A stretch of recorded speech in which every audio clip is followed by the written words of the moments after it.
नमस्कार बच्चों। आज हम बायोलॉजी का चैप्टर 1 द लिविंग वर्ल्ड शुरू करने वाले हैं। इसका पार्ट सेकंड करेंगे हम आज। पार्ट सेकंड में क्या क्या पढ़ोगे आप?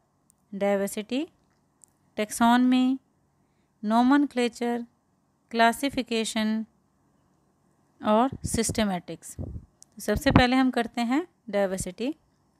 Diversity in the living world. Now biodiversity. Biodiversity क्या होता है? आपके जो अर्थ है उस अर्थ के ऊपर काफ़ी सारे डिफरेंट टाइप्स के ऑर्गेनिजम्स मिलते हैं। तो ये जो वैरायटी है ऑर्गेनिजम्स की, यही बायोडाइवर्सिटी है। Bio means life, diversity means variety. तो डिफरेंट टाइप्स के जो ऑर्गेनिजम्स मिलते हैं उसे हम बायोडाइवर्सिटी कहते हैं। It refers to the number and types of organisms present on the earth. Now taxonomy. Taxonomy is made up of two words, taxas and nomos. Taxas means arrangement and nomos means laws.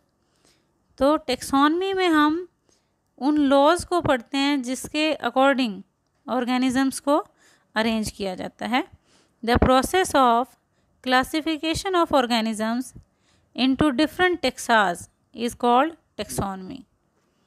Now what is the need of taxonomy? taxonomy की ज़रूरत क्यों है?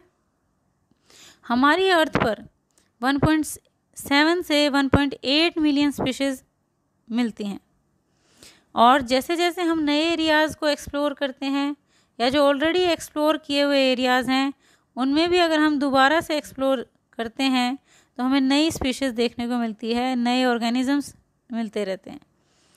तो इतने सारे organisms की जो study है वो ईजी नहीं है, इसीलिए इस स्टडी को ईजी करने के लिए टेक्सोनमी ज़रूरत है।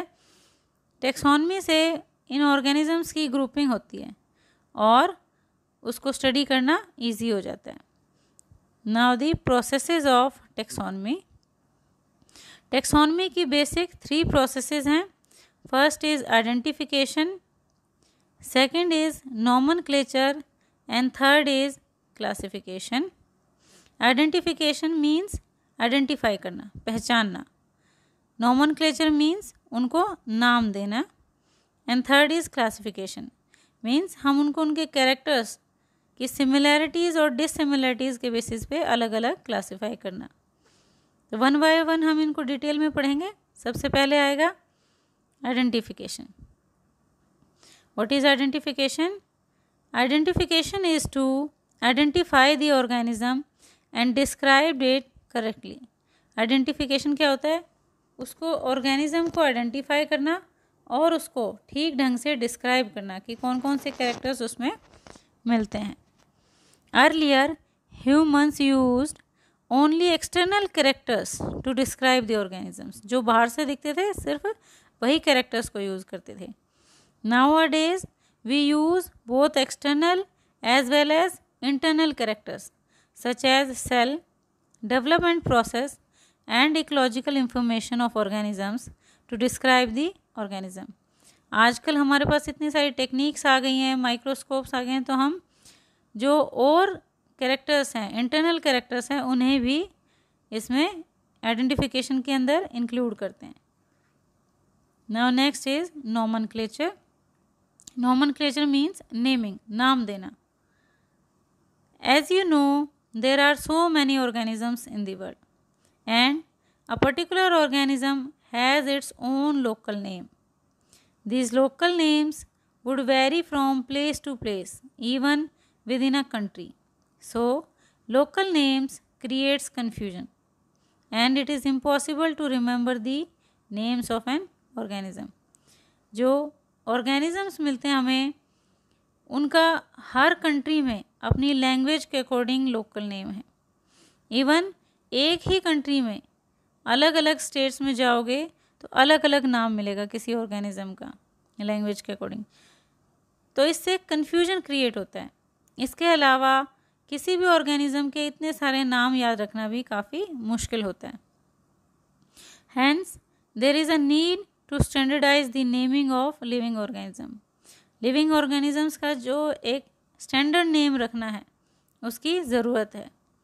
Such that a particular organism is known by same name all over the world. This process is called nomenclature. Principles of nomenclature. Nomenclature के क्या बेसिक प्रिंसिपल्स हैं? जो साइंटिस्ट हैं उन्होंने कुछ ऐसे प्रोसीजर्स, कुछ ऐसे रूल्स बनाए जिससे किसी भी ऑर्गेनिजम्स का साइंटिफिक नेम रखा जा सके। ऐसा साइंटिफिक नेम जो पूरी अर्थ पर हर जगह एक्सेप्टेबल हो। इसके लिए उन्होंने कुछ सिस्टम बनाए।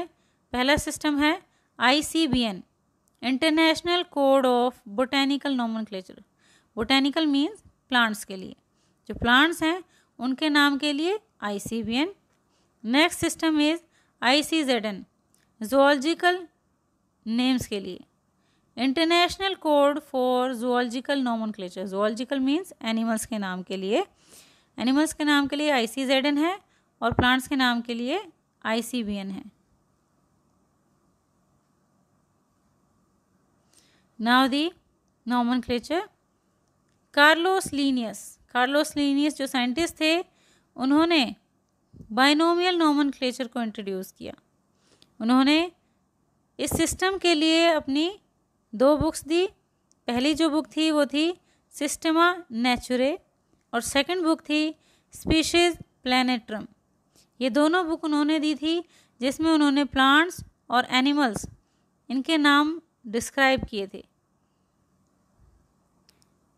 कार्लोस लीनियस ने जो नोमेनक्लेचर का सिस्टम दिया था वो था बाइनोमियल नोमेनक्लेचर। बाइनोमियल नोमेनक्लेचर एक ऐसा मेथड है in which every organism is given a scientific name दिया जाता है and this scientific name include 2 parts. First part is generic name and second part is specific epithet. जो first part है वो generic name को दिखाएगा और second part specific epithet को दिखाएगा। Example, Mangifera indica for mango. mango का scientific name क्या है? Mangifera indica. इसमें Mangifera generic name है और indica species का नाम है। Next is Homo sapiens for human beings का साइंटिफिक नेम होमोसेपियंस। होमो जेनरिक नेम है और सेपियंस जो है वो स्पीशीज का नाम है। Now the rules of binomial nomenclature. जो बाइनोमियल नोमेनक्लेचर है उसको लिखने के कुछ रूल्स हैं। तो वो रूल्स क्या क्या हैं? फर्स्ट रूल है biological names are generally in Latin language, Latin में है, and written in italics. They are latinized और derived from Latin irrespective of their origin. जो बायोलॉजिकल नेम्स हैं वो लैटिन लैंग्वेज से लिए गए हैं। अगर वो नेम किसी और कंट्री में भी मिला है या किसी और कंट्री के साइंटिस्ट ने भी उसको डिस्कवर किया है या दिया है, फिर भी उसको हम लैटिन लैंग्वेज में ही कन्वर्ट करके लिखते हैं, उसको लैटिनाइज ही करते हैं, क्योंकि लैटिन एक डेड लैंग्वेज है और इसमें चेंजेस नहीं होते। तो जो बायोलॉजिकल नाम किसी ऑर्गेनिज्म के लिए दिया गया है वो एज इट इज़ रहेगा, चेंज नहीं होगा। Now next rule is the first word in a biological name represents the genus. जो फर्स्ट नेम है वो जीनस को दिखाएगा, वाइल द सेकंड कंपोनेंट जो है इट डिनोट्स स्पेसिफिक एपिथेट, वो स्पीशीज को दिखाएगा, जैसा कि आपको बाइनोमियल नोमेनक्लेचर में पहले मेंशन किया था। Now the third rule is both the words in a biological name when hand written are separately underline और printed in italics to indicate their Latin origin. जो दोनों वर्ड हैं अगर हम उसे हाथ से लिखेंगे तो अंडरलाइन करेंगे, और अंडरलाइन करते वक्त भी क्या ध्यान देना है आपने कि दोनों वर्ड्स को अलग अलग अंडरलाइन करोगे, इकट्ठे कंटिन्यूअस लाइन ड्रॉ नहीं करनी है। और अगर हम प्रिंट करते हैं तो हम उसे इटैलिक्स में लिखते हैं। Now fourth is the first word denoting the genus start with the capital letter. जो जीनस का वर्ड है वो कैपिटल लेटर से शुरू होगा, while the specific epithet starts with a small letter. लेकिन जो स्पीशीज़ का नाम है वो स्मॉल लेटर से लिखना है, शुरू करना है आपने। जैसे आपके नाम में आप क्या करते हो, अपना नाम और सरनेम दोनों ही कैपिटल से शुरू करते हो, लेकिन बायोलॉजिकल नेम या साइंटिफिक नेम में ऐसा नहीं होता है। उसमें जीनस का नाम कैपिटल से शुरू होगा, लेकिन स्पीशीज़ का नाम कैपिटल से शुरू नहीं होगा, वो स्मॉल लेटर में ही लिखा जाएगा। Now fifth rule is the name of the author appears after the specific epithet. जो ऑथर का नाम है वो पूरे नाम के बाद यानी स्पेसिफिक एपिथेट के बाद लिखा जाएगा।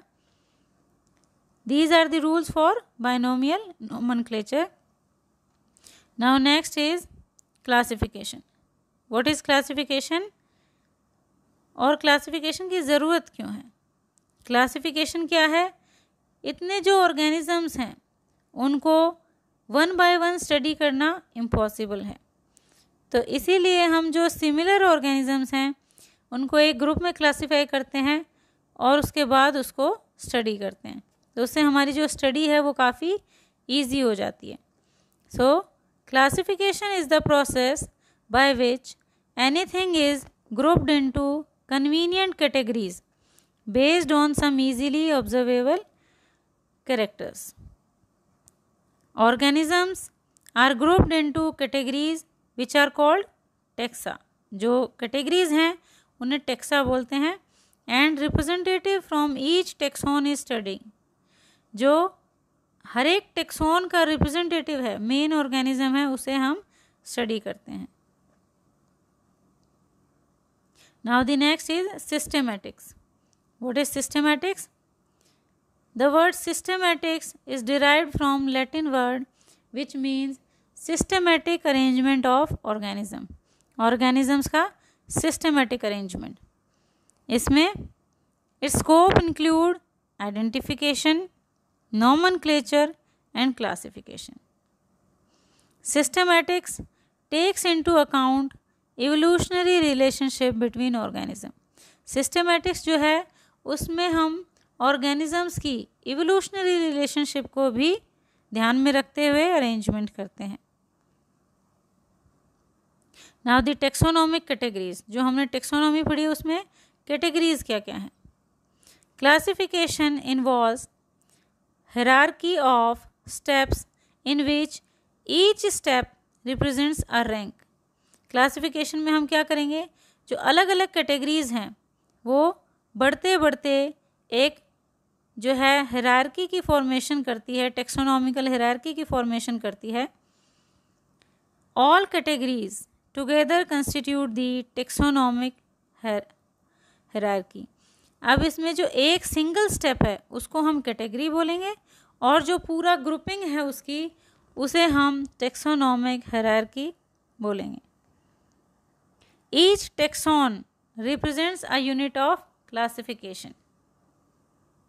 अब इसमें देखिए यहाँ पे एक एग्जांपल दिया हुआ है ह्यूमन का।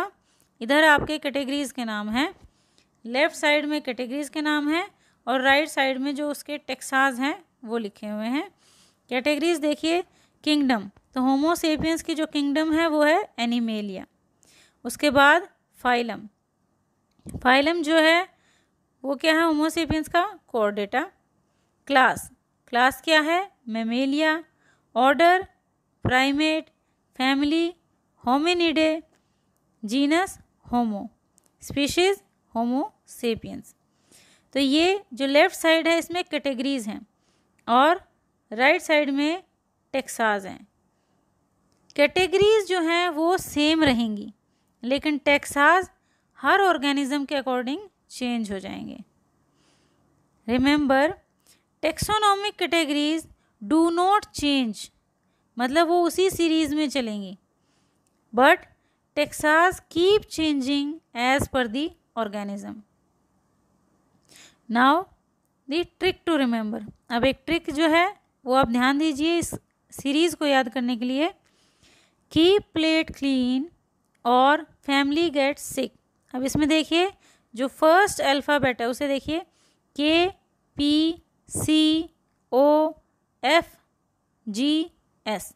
अब K for kingdom, P for phylum, C class, O order, F family, G genus, S species. तो ये जो ट्रिक है इससे आपको ये पूरी सीरीज़ लर्न हो जाएगी। नाउ इसमें कुछ एग्जांपल्स दिए हुए हैं नॉमेनक्लेचर के और पूरी क्लासिफिकेशन के। जैसे फर्स्ट है मैन, कॉमन नेम क्या है? मैन। इसका जो साइंटिफिक नेम है वो क्या है? होमो सेपियंस। उसके बाद जीनस क्या हो जाएगा? होमो। फिर होमिनिडे। उसके बाद क्या आएगा? प्राइमेटा। फिर क्या आएगा? मैमेलिया। Then Chordata. और लास्ट में जो इसकी किंगडम क्या होगी? एनिमेलिया। ऐसे ही ये इम्पोर्टेंट जो हैं कुछ नोमेनक्लेचर्स दिए हुए हैं जो आपकी एनसीईआरटी में भी मेंशन है। Now the taxonomic categories. अब हम इन कैटेगरीज को वन बाय वन स्टडी करेंगे। सबसे पहले स्पीशीज़। हम सबसे पहले स्पीशीज़ से शुरू करते हैं, क्योंकि कोई भी जो इंडिविजुअल है वो जो स्पेसिफिक है वो स्पीशीज़ वाले लेवल पे होता है, लोएस्ट कैटेगरी है। जो बिल्कुल सेम इंडिविजुअल्स हैं वही इस कैटेगरी में रखे जाते हैं। होमो सेपियंस है तो सिर्फ ह्यूमन बीइंग्स ही इसी कैटेगरी में रखे जाएंगे। Now the next is genus. Genus क्या है? It is the aggregate of closely related species. Genus जो है वो मिलती जुलती स्पीशीज़ को एक अलग ग्रुपिंग में करते हैं, उसे हम जीनस बोलेंगे। जैसे पोटैटो, टमाटो और ब्रिंजल, ये तीनों एक सिंगल जीनस में रखे गए हैं, सोलैनम। ऐसे ही लायन यानी Panthera leo, leopard Panthera pardus and tiger Panthera tigris, ये सेम जीनस बनाते हैं पैंथेरा। ऐसे ही जो पैंथेरा जीनस है वो अनदर जीनस है फिलिस, जो कैट्स के लिए यूज़ करते हैं, उससे थोड़ा अलग है। एक जीनस के जो ऑर्गेनिजम्स हैं वो मिलते जुलते होंगे, एग्जैक्ट सेम नहीं होंगे लेकिन मिलते जुलते होंगे। Now next is family. Family जो रिलेटेड जीनस हैं, जेनरा हैं, जिनके अंदर कम सिमिलैरिटीज़ होती जाती हैं, वो उनको हम एक फैमिली में रखते हैं। जैसे फैमिली सोलेनेसी। सोलेनेसी के अंदर कौन कौन से जीनस आएंगे? सोलेनम, जिसमें आपने पिछले एग्जाम्पल में पढ़ा था पोटैटो, टमाटो और ब्रिंजल थे। ऐसे जीनस पिट्यूनिया और जीनस धतूरा, ये तीनों जीनस जो हैं वो सोलेनेसी में रखे गए हैं। ऐसे फैमिली फिलिडे। फिलिडे के अंदर पैंथेरा और जीनस फिलिस, यानी जो लायन टाइगर था वो, और जो कैट्स की फैमिली थी, जीनस था जो, वो एक फैमिली के अंदर रखा गया है, फेलिडे के अंदर। Now next is order. Related families को हम एक ऑर्डर में रखते हैं। जैसे पोलीमोनियल्स। पोलीमोनियल्स के अंदर हम क्या रखेंगे? फैमिली कॉन्वोल्यूएसी एंड फैमिली सोलेनेसी, इन दोनों फैमिलीज को हम पोलीमोनियल्स के अंदर रखेंगे। ऐसे ही ऑर्डर कार्निवोरा, इसके अंदर हम क्या रखेंगे? फिलिडे, फैमिली फिलिडे और फैमिली कैनिडे, इनको हम सिंगल ऑर्डर के अंदर रखेंगे, Carnivora. Now next is class. Related orders को हम एक सिंगल क्लास में रखेंगे। Example order Primata, Carnivora etcetera. जो प्राइमेटा ऑर्डर था, कार्निवोरा ऑर्डर था, उसको हमने क्लास मैमेलिया में रखा, जिनके अंदर मेमरी ग्लैंड्स होते हैं। Next is phylum. Related classes को फाइलम के अंदर रखेंगे। जैसे amphibia class, reptilia, Aves, Mammalia, इन्हें हम सिंगल फाइलम कॉर्डेटा के अंदर रखते हैं। Next is kingdom. किंगडम जो है वो सबसे लास्ट कैटेगरी है। डिफरेंट जो फाइला हैं उन्हें हम किंगडम के अंदर रखेंगे। हाईएस्ट कैटेगरी है ये। जैसे kingdom Plantae, kingdom Animalia, kingdom Monera, kingdom Protista, kingdom Fungi. Taxonomic categories देखिए, plant kingdom, animal kingdom. Plant के केस में किंगडम के बाद डिवीजन बोलेंगे हम या लिखेंगे। एनिमल में फाइलम वर्ड यूज़ करेंगे।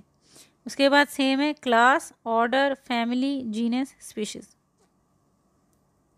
अब इसमें कुछ एग्जाम्पल दिए हुए हैं क्लासिफिकेशन के, जो आपके एनसीईआरटी में टेबल दी हुई है वो इसमें आपको दिखाई गई है। जैसे मैन के लिए बायोलॉजिकल नेम है होमो सेपियंस, जीनस है Homo, family Hominidae, order Primata, class Mammalia, phylum Chordata, kingdom Animalia. Now next example is house fly. House fly का बायोलॉजिकल नेम है Musca domestica, genus Musca, family Muscidae, order Diptera, class Insecta, phylum Arthropoda. Now next name is mango. Mango का biological name Mangifera indica, genus Mangifera, family Anacardiaceae, order Sapindales, class Dicotyledonae, phylum Angiospermae. Now the next example is wheat. Wheat biological name है Triticum aestivum, genus Triticum, family Poaceae, order Poales, class Monocotyledonae, phylum एंजियोस्पर्मे।